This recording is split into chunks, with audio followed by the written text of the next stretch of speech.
Hello everybody, my name is Ragat. Welcome back my channel Health Fit 1047. Here is the episode new. Follow me. Okay, let's unpack this. We're diving into the dazzling world of jewelry and gemstones today. Yeah, and we've got some interesting sources from you to work with, excerpts from 2 Vietnamese jewelry websites, and also transcripts from 2 videos. Right, videos that really zero in on specific gemstone features and, well, how you even assess quality. So our mission here really is to give you the shortcut. We'll pull out the most important nuggets of knowledge from all this material. Guiding you through the types of jewelry out there, some frankly surprising gemstone properties. And even some practical tips, like for buying stones, especially if you're just looking at them on video. Exactly. Think of it as getting the key takeaways without you having to dig through everything. Get ready for maybe an aha moment or two. Sounds good. Where should we start? Well, let's kick off with the basics, the range of stuff offered according to these sources. It's pretty broad. That's right. The sources lay out the foundation: gold, silver, diamonds, and interestingly, a big focus on colored gemstones. A really wide spectrum. Yeah, it definitely covers the main categories. And with gold, they talk about different purities, like 24K and 18K. One site seems to really emphasize 24K gold, lifting items like King Kui and Vong Kui. The traditional Vietnamese wedding pieces, necklaces and bracelets, right? Exactly. And also more standard things like Nun Tran Tran Phu Kui, which are simple round gold rings, Okay. and even Vong Ming SJC gold bars. So investment too. Right, so that tells us something, doesn't it? It's a market that caters to both, like, finished jewelry for big occasions, but also the raw precious metal itself. Makes sense. And beyond gold, they list a huge array of jewelry types. Yeah, I saw that. Rings, necklaces, pendants, bracelets, anklets, earrings, charms. For men and women. And they specifically call out wedding rings and engagement rings, including diamond ones. And speaking of diamonds, they mentioned GIA certified options. Which is important. That points to international grading standards. Definitely. Plus, loads of different settings: ring settings, bracelet settings, pendant settings. Yeah, for putting those diamonds into. And they also mentioned silver. Bak Fuki silver. So it's a really comprehensive offering, covering the traditional precious metals and diamonds. But, like you said, presented in all sorts of forms. Yeah. From investment bars to finished pieces. It hits a lot of different needs. Okay, but let's move on to where I think it gets really interesting. Beyond the usual suspects, gold and diamond. Colored gemstones. Exactly. The sources reveal this whole vibrant world of natural colored stones. Oh, yeah. One source lists a seriously long list of natural gemstones they offer. We're talking sapphire, ruby, emerald, peridot, spinel. Tourmaline, zircon, topaz, garnet, pearl, opal. Yeah. Jadeite, that's Yeah. Nok Phi Thui Tanzanite moonstone. And they even get specific, like mentioning demantoid and mandarin garnets. Wow, that's quite the collection. It's not just red, blue, green. It's incredibly varied. It really is. And it's not just about the look either.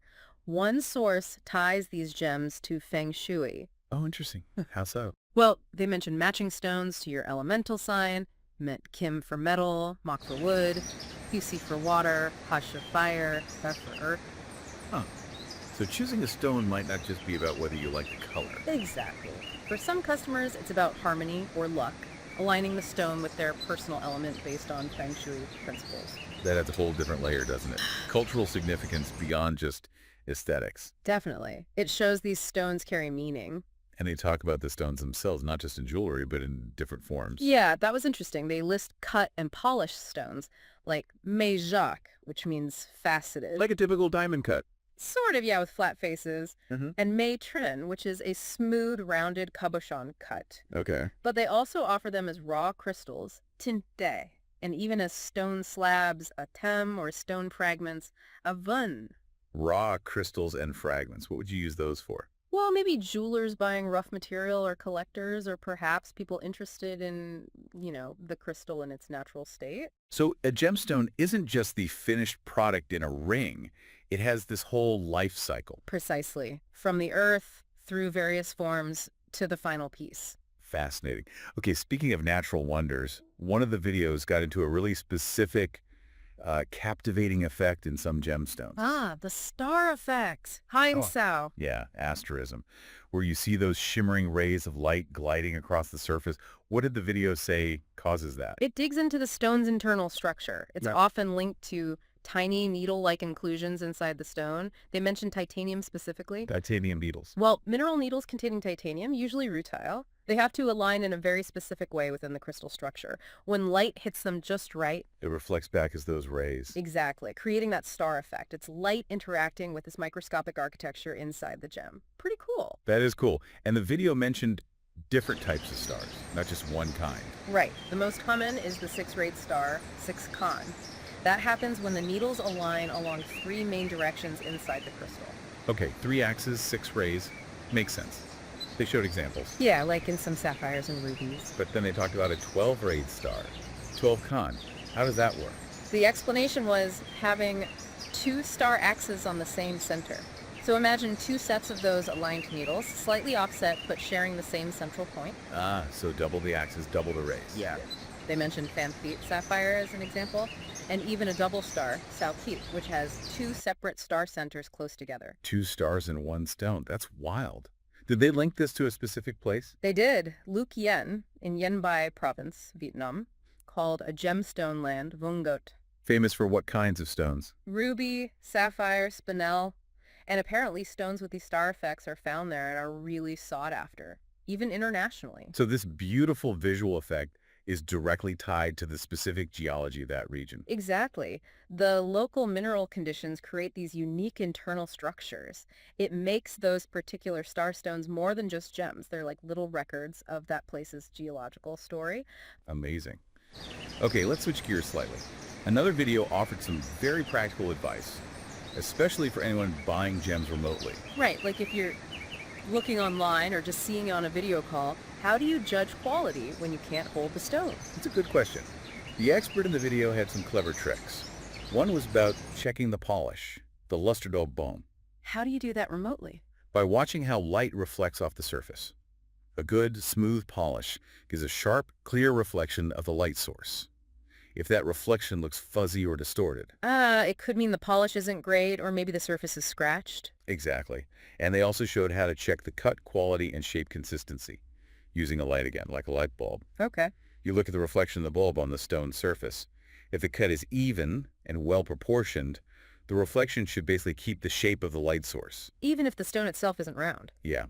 But if the reflection gets really warped-like, the video showed a round bulb reflecting as a distorted teardrop shape on a teardrop stone. It signals inconsistencies in the cut. That's actually a really smart visual test you could do from anywhere. Very useful. Totally. The video also touched on looking at the internal structure, the cotric. They use mother pearl Ataka as an example. Showing the color play, right? The flashes of yellow, blue, green. Yeah, and its natural internal patterns like stripes or veins.